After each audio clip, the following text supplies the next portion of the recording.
مرحبا بكم من أصدقائي في حلقة جديدة، وسنبدأ بأبرز العناوين. عاجل فيكتور أوسيمين في أرسنال.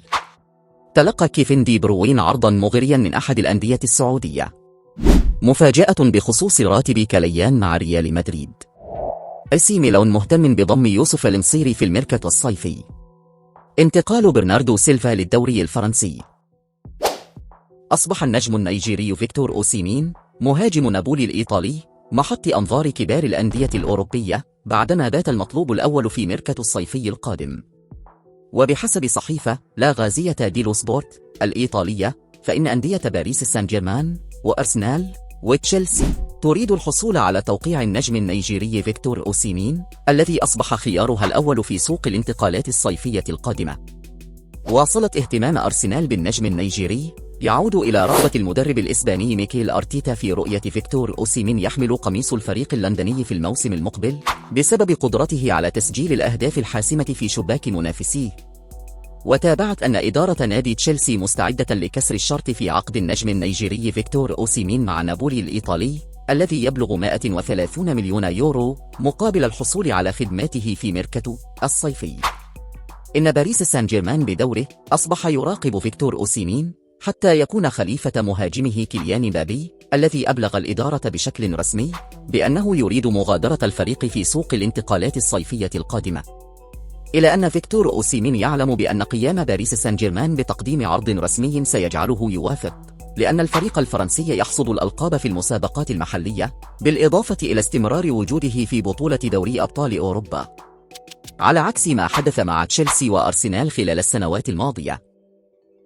أصبح البلجيكي كيفن دي بروين نجم الفريق الأول لكرة القدم بنادي مانشستر سيتي الإنجليزي الهدف الأول للنصر السعودي لضمه إلى صفوفه بشكل رسمي.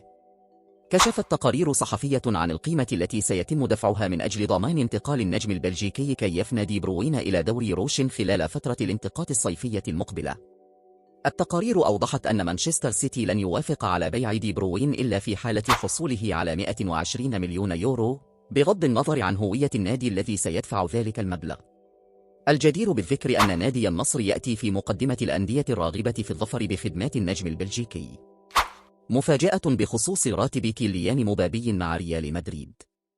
أفاد تقرير صحفي بأن نادي ريال مدريد نجح في إقناع الفرنسي كيليان مبابي مهاجم باريس سان جيرمان لكرة القدم بالحصول على راتب يتناسب مع منظومة الفريق الملكي.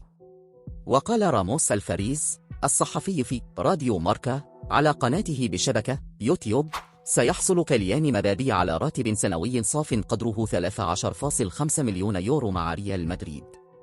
ويأتي ذلك ليخالف التقارير السابقة التي تحدثت عن حصول مبابي على ما يزيد عن 50 مليون يورو سنويا. وأضاف راموس: سيكون راتب مبابي على نفس المستوى مع فينيسيوس جونيور بالإضافة إلى جودي بيلينغهام الذي سيتم تحسين عقده في الصيف المقبل لوضع اللاعبين الثلاثة ضمن نفس الفئة. واختتم: يجب أخذ مكافأة التوقيع التي سيحصل عليها مبابي في الاعتبار وستوزع على سنوات عقده إلى جانب الراتب. وينتهي عقد كيليان مبابي 25 عاما مع باريس سان جيرمان في الصيف المقبل. وذكرت العديد من التقارير أن اللاعب وقع بالفعل عقود انتقاله إلى ريال مدريد مجانا بداية من الموسم المقبل. AC ميلان مهتم بضم يوسف المصيري في الميركاتو الصيفي.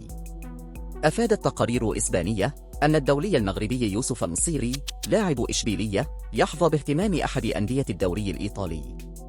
وحسب موقع فيكايدجز الإسباني، فإن AC ميلان الإيطالي مهتم بضم المصيري خلال فترة الانتقالات الصيفية القادمة. وأشار المصدر ذاته إلى أن ناسي يراقب مهاجم إشبيلية لتعويض الرحيل المحتمل للبرتغالي رافائيل لياو الذي يحظى باهتمام باريس سان جيرمان الفرنسي. يشار إلى أن يوسف المصيري مرتبط بعقد مع إشبيلية الإسباني حتى عام 2025. باريس سان جيرمان يثق في انتقال برناردو سيلفا للدوري الفرنسي. كشفت تقارير صحفية فرنسية أن المفاوضات بين إدارة باريس سان جيرمان ونظيره مانشستر سيتي باتت معقدة بسبب تمسك الإسباني بيب جوارديولا المدير الفني بالبرتغالي بلاعبه برناردو سيلفا ضمن صفوفه الموسم القادم. ويعول مانشستر سيتي في تشكيلته الأساسية على اللاعب البرتغالي الذي يرغب في خوض تجربة جديدة عبر بوابة نادي باريس سان جيرمان رغم تلقيه عرضا جادا من الدوري السعودي. ووفقا لصحيفة لو باريزيان، فإن نادي باريس سان جيرمان وضع خطة بديلة لفشل انتقال برناردو سيلفا إلى صفوفه خلال فترة الانتقالات الصيفية الجارية.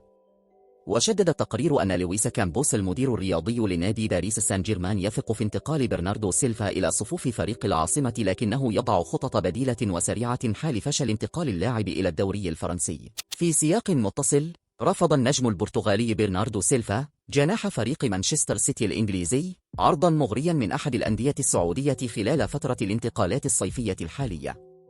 ويرتبط برناردو سيلفا صاحب 82 عاما بعقد مع مانشستر سيتي الإنجليزي ينتهي في يونيو 2025.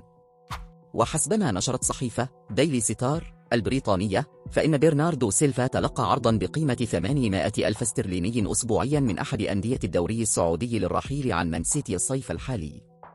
وأضافت الصحيفة أن العرض السعودي المقدم إلى النجم البرتغالي برناردو سيلفا يتضمن رسوم انتقال بقيمة 70 مليون استرليني. وحصل برناردو سيلفا مع مانشستر سيتي على لقب دوري أبطال أوروبا والدوري الإنجليزي وكأس الاتحاد الإنجليزي على الترتيب. ما رأيك في الانتقالات الصيفية؟ هذا كل شيء بالنسبة للفيديو اليوم. إذا أعجبك الفيديو اشترك في القناة واترك لنا تعليقا.